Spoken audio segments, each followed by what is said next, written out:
Hey, this is James Goll with Prayer Storm Encounters Network, and obviously we're here again in the cemetery that's called God's Acre here in Herrnhut, Germany. It was East Germany. In the 1700s it was called Saxony.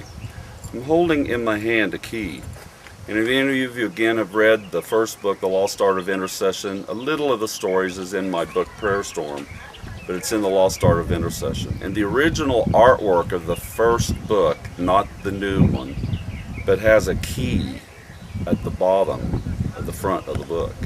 There's a reason. It's because the Holy Spirit spoke to me before I ever came on that trip in 1991 that He was going to give me a key. And again, I would meet a man named Christian Winter, but in German language the W's are V's, so Christian Winter. We come here, sure enough, I met a man named Christian Winter. And the Holy Spirit told me that he would have a key. I didn't know what key to what, but he's the one who had the key, one of the keys in the city to this view tower that's behind us, but the Holy Spirit called it something different. The Holy Spirit called it the watchtower.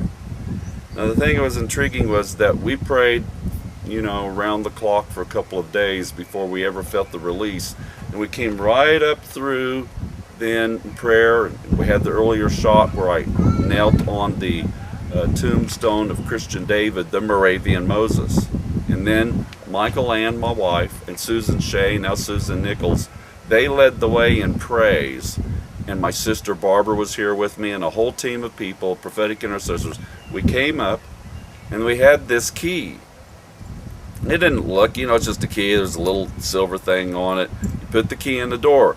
But of course, it's the key of David is Isaiah 22:22, but it's also Revelations 3:7. And the Lord gave me the number 37 before I came on the trip. Then a name of a person, a number 37, and I would be given a key.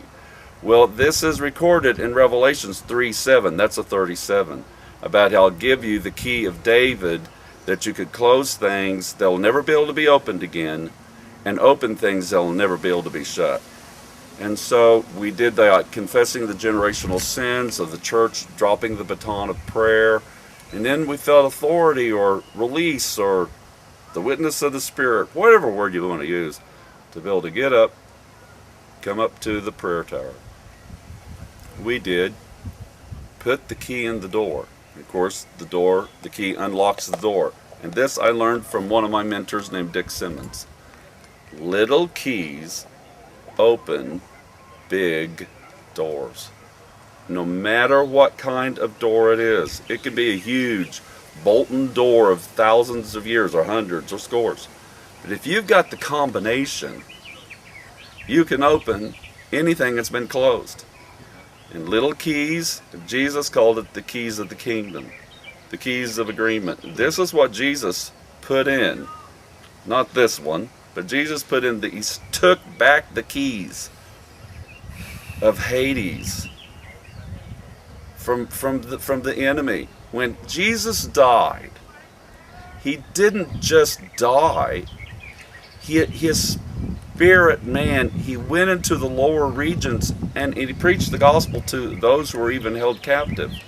And Book of Revelations, the first chapter, He got the keys of Hades.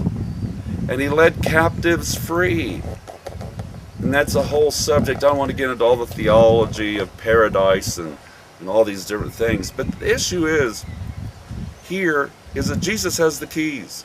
Jesus wants to give us keys. I got a key, and I was given a key that day. Went into the view tower, and then we had an amazing encounter. I'll tell you when we get up there. The thing that we noticed is that we had the wind of Pentecost. And we're here on the eve of Pentecost. Actually, we're here now on Pentecost. Because in the church calendar, Pentecost this year is on May 23rd. But in the Hebrew calendar, it begins at 6. The Hebrew, the new. And we're right at 5. So I could say, in a sense, whether on the Hebrew or the church calendar, I could say we're in the season of Pentecost. How many were there in the upper room? In Shavuot, there was 120. The fire came, the wind came, the wine was released, the keys were put in the doors, and heaven came down to earth with the keys of the kingdom. 120. And that 120 helped open the door to 3,000. I felt the Holy Spirit speak to me that there was going to be an outpouring of the Spirit where whole cities would be saved.